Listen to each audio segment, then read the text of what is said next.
The following podcast is a Dear Media production. This episode is brought to you by Woo More Play. Are you looking to spice things up in the bedroom? Woo More Play has you. You guys, they have the best vibrator. I'm telling you, it has 5 speeds. It's strong, it's good, it gets the job done. But most importantly, it has a cute vibrator cover. So no more traveling with your vibrator, like being in your makeup bag, getting next to your foundation and your beauty blender. No. We have now the cutest little cover. It's almost like a toothbrush cover for your vibrator. It's so cute you want it on your Instagram feed. Plus the coconut oil lube, which is such a standout. You can eat it, lick it, suck it, fuck it. We have a code for you. If you're looking for a little spice to add to your relationship or a one-night stand, or you just want better sex, you're going to go to woomoreplay.com and use code HIMANDHER for 20% off. That's code HIMANDHER for 20% off. I'm telling you, everything on the site is good. She's a lifestyle blogger extraordinaire. Fantastic. And he's a serial entrepreneur. A very smart cookie. And now Lauren Everts and Michael Bosstick are bringing you along for the ride. Get ready for some major realness. Welcome to the Skinny Confidential. Him and her. Aha! I believe that the really good brands and the great brands out there, like, of course, they have great products, right, with great ingredients and all that stuff. But I think the best brands are solving problems. And what they're doing is they're building a community around the brand they've built, and then they're solving that community's issues. So it's like really diving into like really understanding who your audience actually is, what their problem is, and how your brand is going to come into the guide in their life and basically solve their problems. This episode is a plot twist. Wouldn't you say, Michael Bosstick? It's always a plot twist, Lauren. Yeah, it is always a plot twist. You never know what you're going to get. Someone asked me to describe the podcast the other day, and I said, it's kind of like a bag of Chex Mix. I always wonder, like, say somebody wants to come in, they're like, I really want to learn more about entrepreneurship. And then next thing you know, you're in an episode all about a threesome. Yeah, you never know. Listen, keep it interesting. Maybe you didn't know you needed to learn about that, but you absolutely probably do. No, So I don't like to keep it predictable. So in this episode, we forced our best friend into the hot seat. He's not only our best friend, he's also our business partner. He works with me on The Skinny Confidential, and he works with us on Woo More Play. Definitely one of the secret weapons, right? Because I think, like, when I think about Lauren and I in our intimate relationship as husband and wife, inevitably, I also think about this weird you, me, and Dupree situation that we have with our best friend Weston, who's like my brother and like Lauren's brother. And I always think, like, well, this is part of kind of the secret to the sauce, if there is any. Like, Weston brings so much to the table that Lauren and I don't, while also always kind of being a fixture with us on our date nights. Wes is on our date nights a lot. He's my best friend. He's Michael's best friend. He was the maid of honor for me in our wedding. He was your, groomsman? Best man. Best man. He did He's a the speech. godfather to our child. Yes. He is a very, very special person to us. He is more than a best friend. He's really a big part of the puzzle when it comes to business too. He brings something very fresh and new to the table. And whenever Michael annoys the shit out of me, I go talk shit to Weston about him. And whenever I annoy the shit out of Michael goes and talks shit to Weston about me. Yeah. And then he probably talks shit about both of us to each other. Probably. We met Weston when we were 12 years old. We get into it in this episode. It kind of goes all over the place. We talk about our history with him. There was a lot of questions on Instagram story. We talk about why he's single. And I feel like he brings a lot of depth to that conversation. And then we talk about his entrepreneurial journey with Woo and The Skinny Confidential. And not that being our best friend is not like one of the greatest titles that anyone can aspire to. And I'm just kidding. But outside of that, Weston is also an entrepreneur. He is one of the most creative people that I know personally. I think I can speak for Lauren saying that as well. He is a powerhouse behind many of the brands that we build in terms of getting that brand out there, the way it looks, the way it feels. He is the co-founder and CEO of Woo More Play. Obviously, you guys have seen that. We've been talking about it for a long time. If you go to his bio, it says he sells sex for a living. I'm in the wrong business. Maybe I should have been the CEO of that. That sounds fun to me. He has a big personality. I know this because I pantsed him at Fidel's in 12th grade. And he also is just the sweetest soul. Like Michael said, he is Zaza's godfather. He also, I got to shout this out when I introduce him, built the bassinet with the pink ostrich feathers on my Instagram out of his head. He's a very talented guy. And with that, I could not be more excited to introduce you to my best friend, my business partner, my one and only Weston Mitchell. Love you, buddy. This is the Skinny Confidential, him and her. All right, let's bang another one of these out at the old day job in the old salt mine. Here we go. I think it's worth disclaiming that we tried doing this a while ago, but we ended up having to scrap the whole thing. It just didn't work out. You didn't get your sea legs podcasting under you. So What was wrong with that episode? Why can't we just do a TBT? timing was off. Do you even have the recording of that stuff? I'm sure I do. It might be worth going into the archives and We're diving drinking into- a lot of whiskey on that one. We were? I was drinking a lot of whiskey at I had to least. settle the nerves. It's weird because you're sober now. I'm not sober. Oh, you're not? Well, you've had you got 2 days under your belt, so it's pretty Yeah, good. I think like a day and a half. You literally I think had a margarita with us last night. Yeah, so it's been like 12 hours. My favorite thing about you and Lauren is when you guys brag to me about the fact that you're like, hey, I've been drinking it so long, and it's like a Tuesday, and I was like, I saw you guys drinking on Saturday. Dude, like 72 hours is a long time. I like a little nighttime cocktail to take the edge off. Not every night, a couple nights a week. So does Weston. Yeah, I like to take the edge off. I just hate feeling what that does to me in the morning these days. If I even smell alcohol now, I'm hungover for a month. I'm hungover off literally one glass of wine or one beer. I 100% will feel it. We were talking about this about weed mints.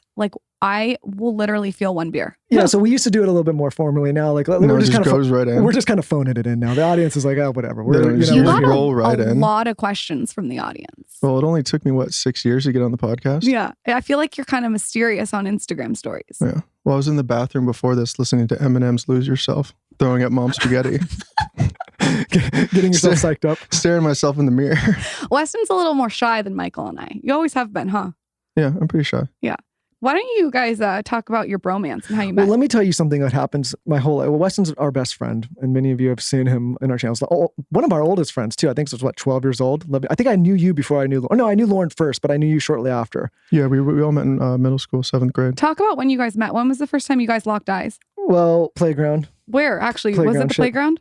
Yeah, I looked up to this person that was about 9 feet taller than me. And The Earl Warren quad. So Michael was 4'1" when we were in 7th grade, and I was 5'7", and Weston was 11'10". he hit his peak in 7th grade and haven't Was grown I since. 6 I don't foot? think. He was literally 6 foot. So Michael and Weston looked like Danny DeVito and Arnold Schwarzenegger from Twins in 7th grade. Well, I credit Weston for a lot of things in my life, but one of them is definitely that I got to give you credit for is that you taught me how to walk a lot faster because you're so goddamn tall that I had to keep up. And so now I can move at the pace of a man that is 6'2", 6'3" quite easily. Can you talk to the audience about how you and Michael met? And how you met me, too. All three of We us. all met at middle school. We met in middle school. Michael and I weren't really friends right at the beginning. It took a little bit of time for us to warm up. I think I was friends with you before I was friends with Michael. But You then were? once Michael and I met, we clicked. You and we I didn't have a became lot. friends first. Yeah, I think so. I can't really remember. What were Michael and I like in middle school? I know what I was like. I was a little bit more of a loner. And that's why you guys clicked first, is because Lauren and I were doing this little dating thing, but then I went through this stage where I was a little bit of a loner. But Weston and I were always friends. He was always supportive of that. I'll tell a story. I'll tell you why Weston and I are such good friends, I think, at the end of the day. Weston is one of the rare people that doesn't try to change anything about the people he's friends with. You know, you get these friends and they try to mold or change or get you to the like thing. I always feel like with you that I can just completely be myself. Like sometimes you'll come over and you and Lauren will be hanging out and I'll just leave and go upstairs and read. And it's not a weird thing where other friends, I feel like I got to entertain or do something. And I think that's why we click so well in our partnership and in business is we all three kind of bring different things to the table. You and Weston are obviously a lot more creative. I'm a little bit more analytical, but at the end of the day, I don't think any of us try to change each other. I would agree. One of the first days I met you was in Mr. Kohler's science class. You were wearing a Z-Surf sweater. How do you remember this shit? I remember everything. I was sitting on the chair and I bled all over the stool with my period. I showed you and Michael to gross you guys out, which is like, who am I? I'm such an oversharer. Like I showed you guys the bloody stool and you guys just laughed your ass off. And then you started dating my best friend at the time. So we became this inseparable foursome. Yeah, I remember that. I remember also in 8th grade, Michael went through a real loner period. Do you remember that? Where he wore the studded jackets that his Yeah. grandma with all the patches. Yeah, it was like an anarchy. And then he got expelled for flipping off all I the didn't teachers. get expelled. I got You got suspended. suspended. No, He walked through the quad with his punk jacket and flipped off all the teachers. I've always had a little bit of an issue with authority. No, you also were so non-compliant, and it was such a turn on because I'm non-compliant, and you mooned all the cars that would drive by for carpool, and I thought it was like so hot and sexy. That was another suspension.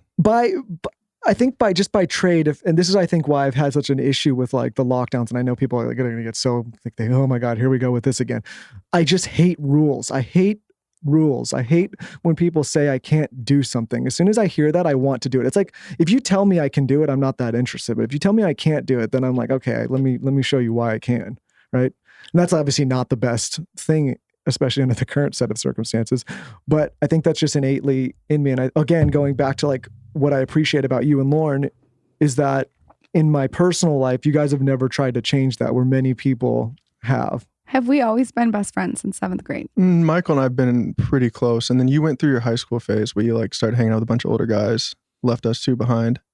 I did. I left you guys behind. Well, Talk then you about came that. crawling back. So No, that's not what happened though. You have to tell the real story or I'm going to tell it.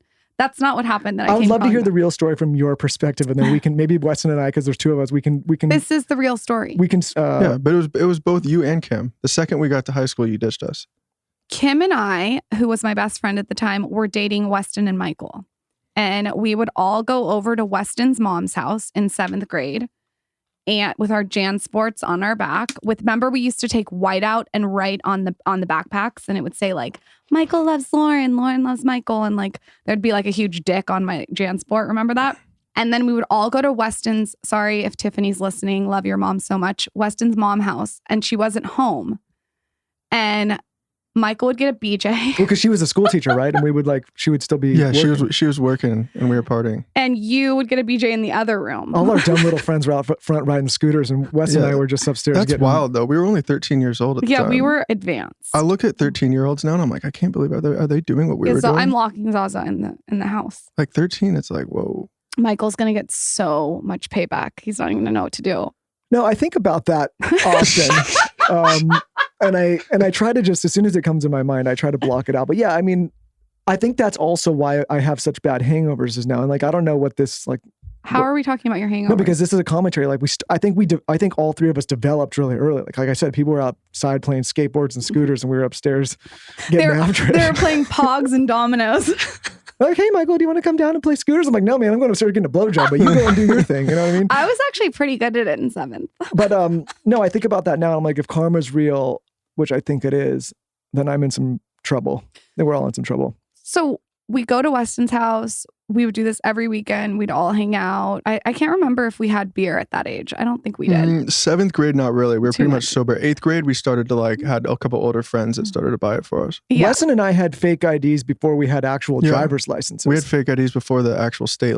And I don't issued us even real know how licenses. that, like, anybody looked at either of us and was like, yeah, that makes sense. I mean, we looked like we were like fresh out of the womb and we had these like 21-year-old IDs. Did your ID say 4-1 and his said 11-12? It had to match. Yeah, it was all You legit. guys couldn't swap IDs because of the height, huh? Well, yeah, and the photo and the name and everything, yeah. Yeah. Shout out to Ted. Won't put him on blast last night. He made a great fake ID back in the day. Yeah, he made great IDs. So we used to go to your house, and then 9th grade came along. Yeah. And we left you guys. Yeah, you guys left. And we stayed together. This whole time we stayed together. We just went to Torrey Pines. Shout out to Torrey Pines. And we went with the older guys, and you guys hung out with each other. No, we had some fun, though. Listen, Lauren, we didn't like sit there and like destitute wait for you to come back. We were doing our thing. We had fun. Weston and I were roommates together in the you're skipping over all of high school. Well, you can't. okay. No, you see, this is what he does. He doesn't want to talk about high school. I don't mind talking about high school. Talk about high school. If you want to go down that memory lane with us? Yeah, talk about the real deal high school. Okay, we hung out in high school, messed around with high school girls, and then that was it, pretty much. No. If you have a specific story, bring it up. I'm not going to play the guessing game with you. You and Weston invited me over to your parents' house one night in high school. I had a boyfriend. You had a girlfriend. You had a girlfriend. Weston left early. And you and I hooked up. Yeah, okay, that's not that great of a story. I mean, it's part of the whole... What about the love for lore? Like origin thing, but...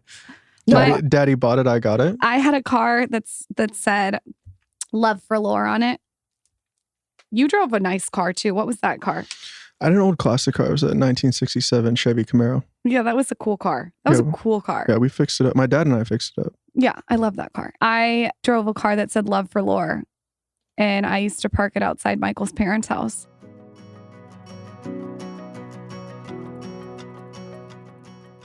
Quick break because I need to discuss birth control.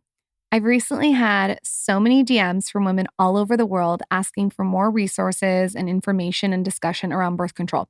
So I learned recently that there are more than 21 million women who are not using hormonal birth control, and I'm one of them. But now the FDA recently approved a birth control option that's completely hormone-free. You guys may have seen me talk about this on Instagram already. So it's called Phexxi. And it's this combination of lactic acid, 1.8%, citric acid, 1%, potassium bitatrate, 0.4%. It's this vaginal birth control gel that comes in a small applicator like a tampon, and it works immediately and can be used up to an hour before sex. So basically, you apply the gel before you have sex and only use it when you need it. But you have to apply it again before each act of vaginal sex. So when you try it, remember, 1 dose, 1 hour, 1 act. And I have to tell you guys how it works because it's insane, really. Like, I kind of geeked out when I learned this. And you know me, I had to overshare. We're going to go there. Normally, without Phexxi, when a guy comes and semen enters the vagina, it causes the pH of your vagina to increase, which allows sperm to keep swimming and make their way up there to fertilize your egg. Are you listening, Michael and Taylor? So Phexxi works by maintaining the vaginal pH to a level that reduces the mobility of the sperm, reducing the chance of the sperm reaching the egg. How awesome is that? While Phexxi could be a great option for many women like me who are seeking hormone-free birth control, it isn't right for everyone. So be sure to tell your healthcare provider if you have a recent history of 3 or more urinary tract infections per year. And obviously, as with any new birth control, be sure to check for any ingredients in Phexxi you or your partner may be allergic to. The most common side effects reported by clinical trial participants are vaginal burning, itching, and yeast infection. Some male partners also reported local discomfort. And remember, Phexxi only works when used before sex, and it doesn't protect against STIs, including HIV. To learn more about Phexxi, ask your healthcare provider and visit Phexxi.com for complete product information. That is PHEXXI.com. And Michael, don't pop a boner.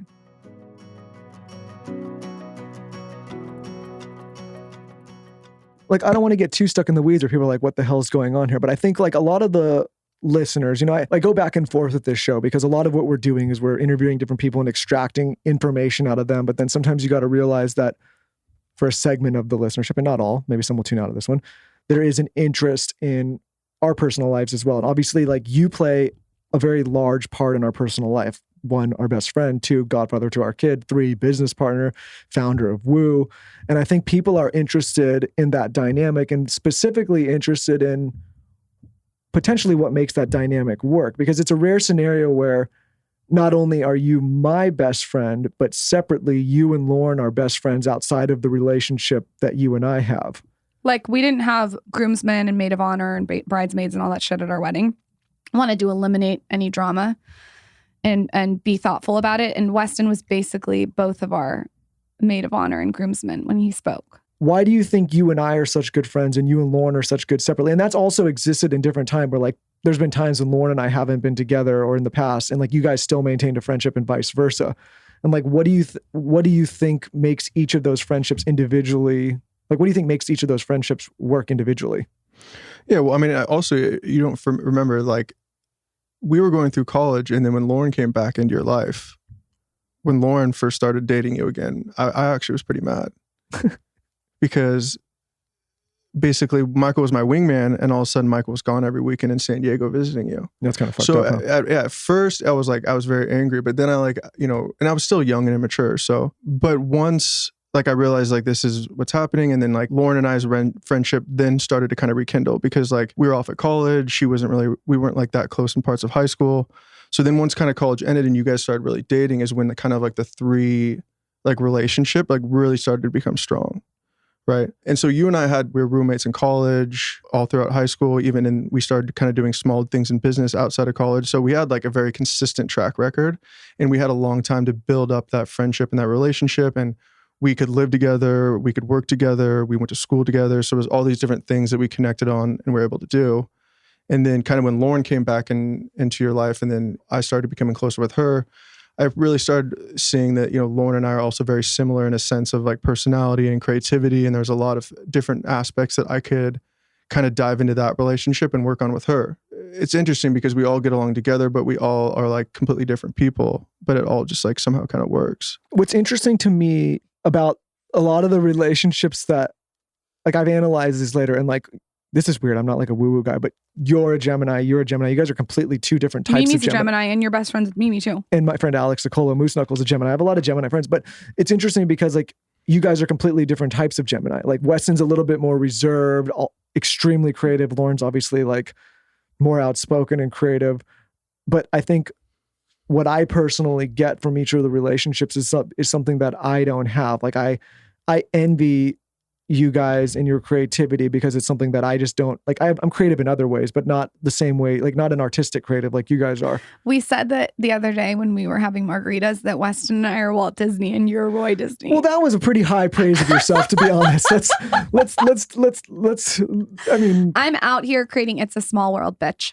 Well, no, what I was saying is that Walt Disney, first of all, way to humble yourself and compare yourself to Walt Disney. But, Walt Disney. But second, I'm just saying the dynamic's similar. Like Walt was focused on creativity and Roy was more analytical. Well, let me say this. I think in any kind of business relationship, personal relationship, intimate relationship, like where I think people run into trouble is they get with the same type of person that has the same type of traits and same type of skills and same type of personality. It's like what you're drawn to, right? Somebody that is similar to you, your values, your beliefs, the way you operate, like the way you behave, all of that stuff. But I think sometimes that's limiting because like what I get out of the relationship with both of you is you guys bring things to the table that I personally don't have. And what I was saying about Walt Disney and Roy Disney is you guys were basically talking high praise of what Walt Disney built in terms of like the Disney empire.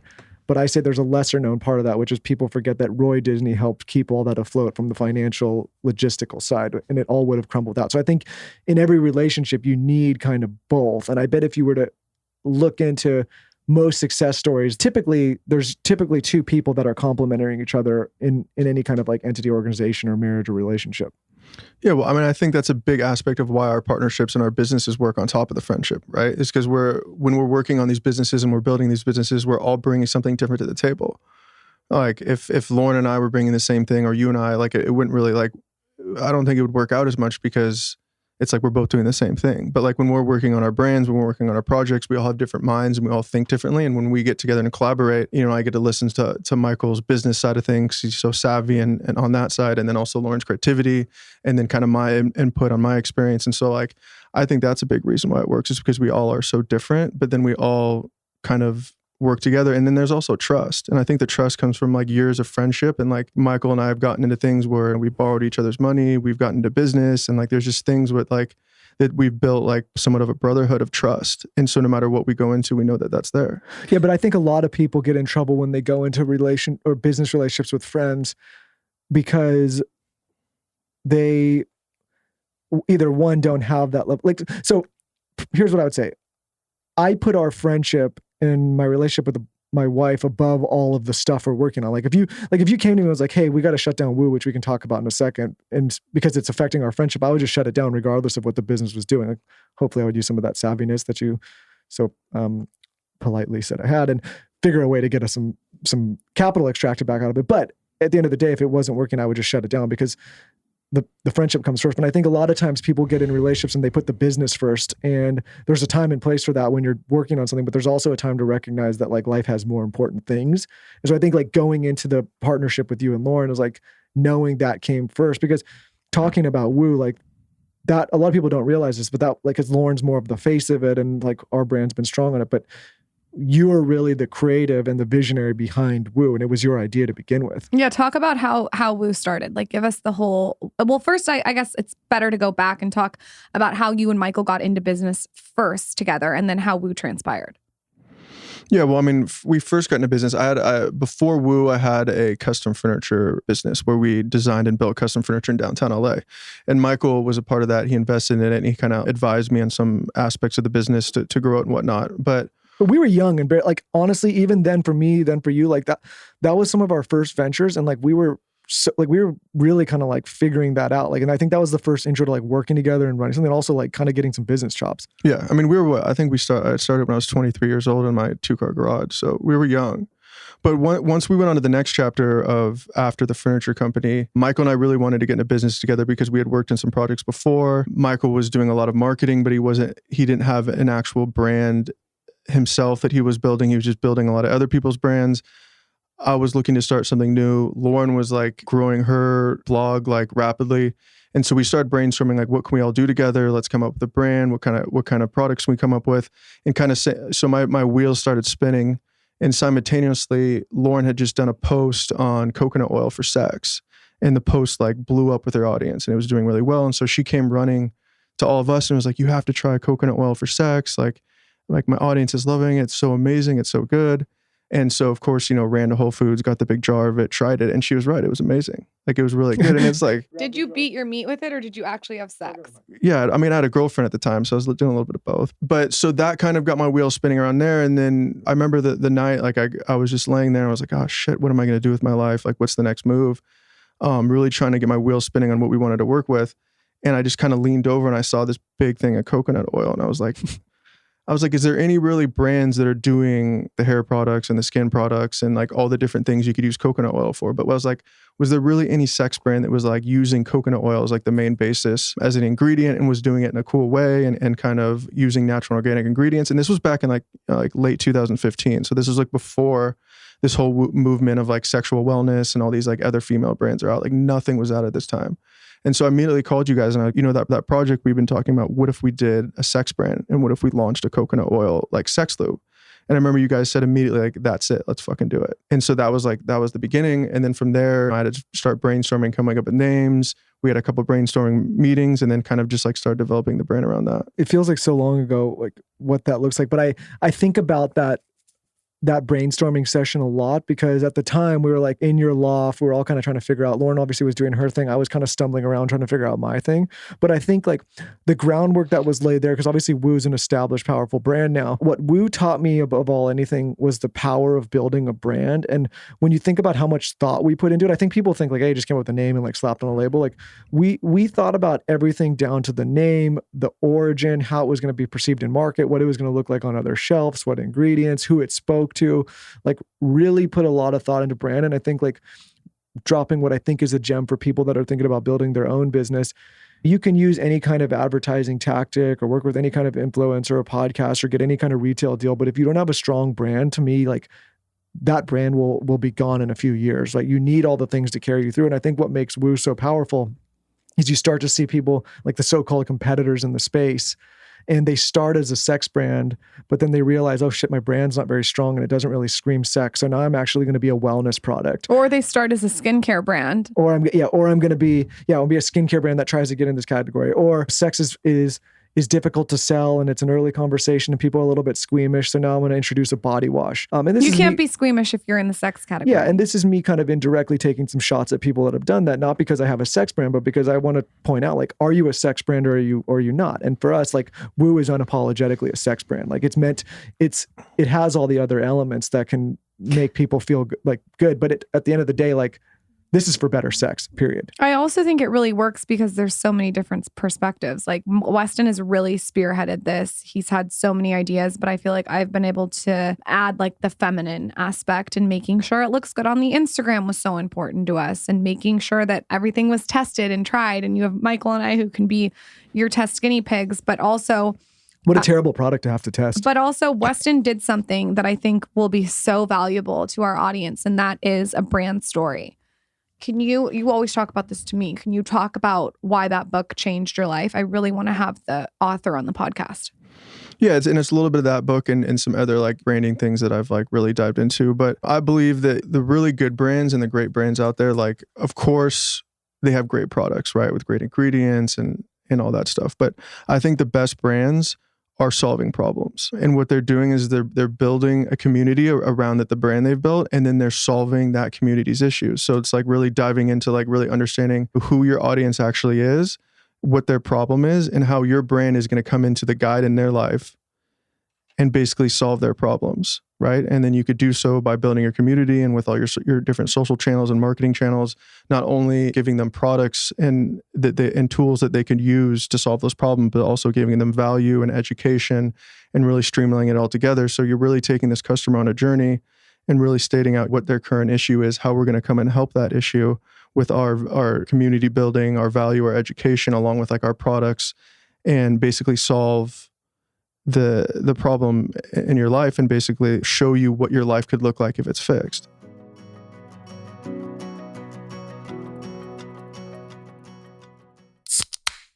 Ooh, you hear that? You know what that is? It is Bev, the first female canned wine brand, okay? It's founded to change not only the way a product's consumed, but the way an industry and culture have operated for generations. Okay, so obviously that industry was very masculine, but now Bev is breaking the norms and creating something from a female perspective. I'm about this because it's so cute. I went to a bachelorette party and we got the ladies' night varietal pack. They have 5 varietals: Rosé, Sauv Blanc, Pinot Gris, Pinot Noir, and they have this limited edition, which was all the rage at the bachelorette. It's this extra fizzy, sparkling white wine. For me, out of all of them, I'm a fan of the sparkling white wine or the rosé. But honestly, all of them are super dry and crisp and a little fizzy. So they're perfect. They're refreshing. They're delicious. You could enjoy them in the can with a straw. You could even put them in a wine glass with a sprig of mint. The best part though, and why I think you guys are going to love, is that there's 0 sugar, 0, and only 3 carbs, 100 calories per serving. I am in the midst of losing 10 pounds post-baby. It's been a year and a half. And I'm just trying to get those last 10 pounds off. So it's important to me to be very mindful about what I'm consuming when it comes to alcohol. The cans look cute and tiny, but each can is a glass and a half of wine. It's perfect when you don't want to open a bottle of wine just for yourself. You should know a 24-pack is equal to 8 bottles of wine. Their wine is great for gifting, housewarming, hosting, social distancing hangs. It's also obviously amazing for bachelorette parties, and they ship straight to your door. Shipping is always free. As always, we've worked out an exclusive deal for All Skinny Confidential, him and her podcast listeners. You receive 20% off your first purchase, plus free shipping on all orders. I personally would suggest trying the best-selling Ladies' Night Variety Pack. This is the one I got for the bachelorette, and I just think it's nice to be able to try out all their amazing bubbly flavors. You're going to go to drinkbev.com/skinny or use code skinny at checkout to claim this deal. That's drinkbev.com/skinny. Cheers.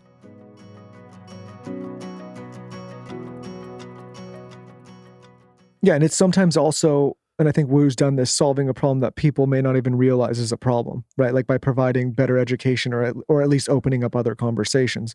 And I think like what I always tell people when we're talking about Woo, it's like what is the first things that like people say when you talk about lubricant? Like, oh, I don't need it, right? It's like a narrative on their health or their wellness.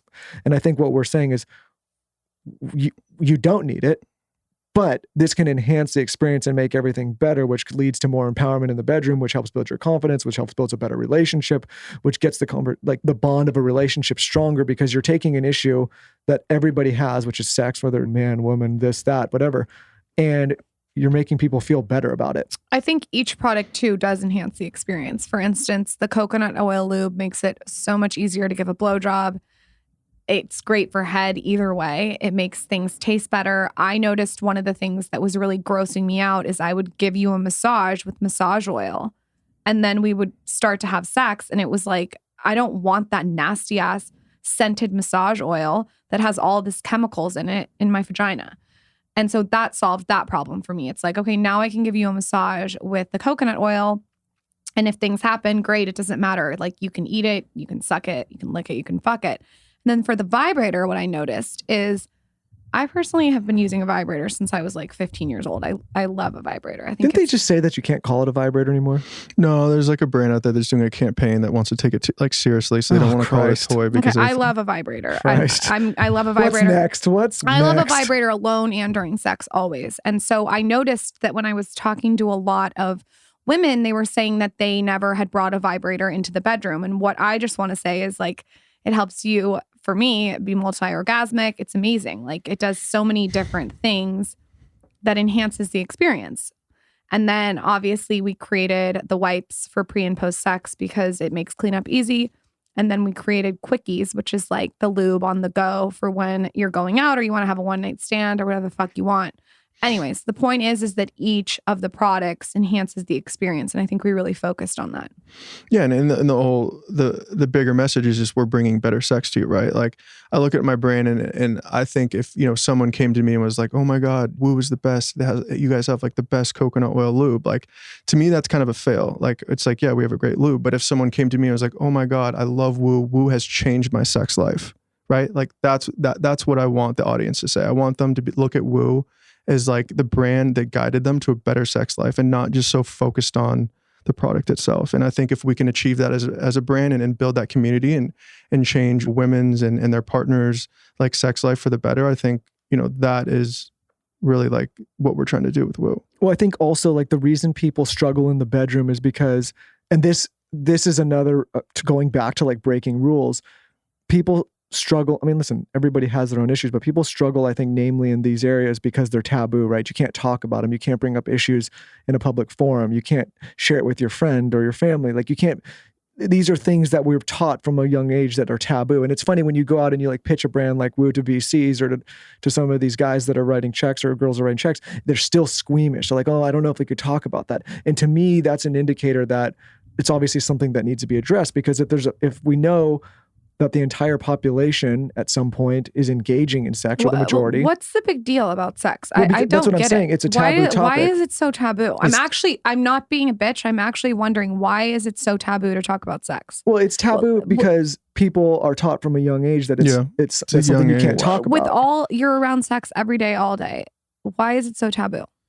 Yeah, I mean, like Michael said, I think it goes back to childhood of us like not being able to talk, like not supposed to be talking about it, and kind of like the message that was brought there, and then it's like you're like hiding it from your parents, and then your parents don't talk about it, and then like I think it just develops from there. It's my problem with a lot of the brands that try to engage in this space to begin with. It's like they start, but then it gets a little uncomfortable and they get a little pushback, whether that's from a VC or a consumer or like, a media company, and they're feeling like, oh, I can't really talk about this. And then they shy away and they say, okay, we're going to kind of sweep the sex conversation under the bed and be a wellness brand. It's like, no, let's talk about sex openly. Let's get people comfortable. If there's issues that they want to address, let's make them comfortable sharing those issues, because ultimately that's going to empower people to be better in the bedroom, feel more confident, have better relationships. And that's ultimately the point of a brand like Woo. Speaking of sweeping things under the bed and shying away from conversations. Oh my God, you're going to go down this route?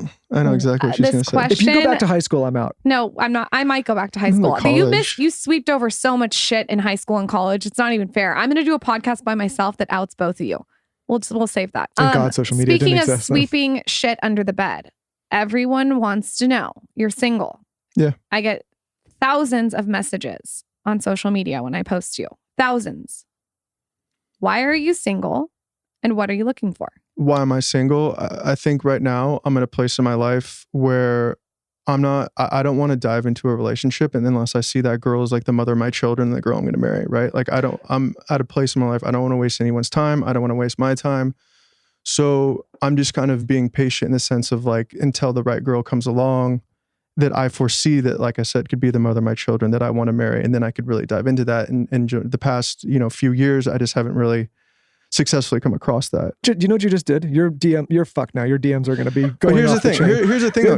Here's the thing. I can't tell if you're being manipulative or serious. I think you're being serious, but like, good luck. Good luck clearing that inbox, buddy. Here's the thing though, too, is on top of that, like, I don't mind being single because the past 2-3 years, I've had the most like independent growth I've had for the rest of my life combined, right? And it has a lot to do with me being single and me being by myself and figuring out all my internal problems and really like chipping away at who I am, what my problems are, what my issues are, and how to solve those on my own and be independent, right? Versus dive into a relationship and be codependent on all these like different aspects of my life that I'm weak on.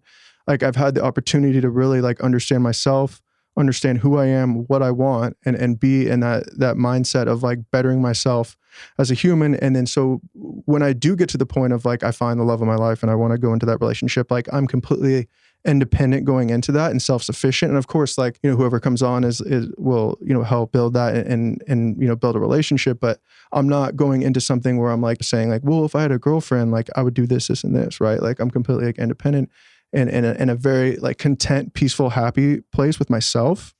Right. And so that when I go on to that relationship, like it'd be a healthy relationship. So I think I don't like, I don't regret being single the past few years at all, and not having found like the love of my life yet, because I've had so much growth and it's made me that much more better of a person. What is the mother, I know this, but what is the mother of your child look like? Like, what are some traits that you're looking for? Yeah, I mean, I think probably one of the most important things would be like a very strong intellectual connection, right? What I mean by that, of course, like, you know, she would have to be on somewhat of like the same like intelligence level, so we could have very like stimulating, like deep conversations.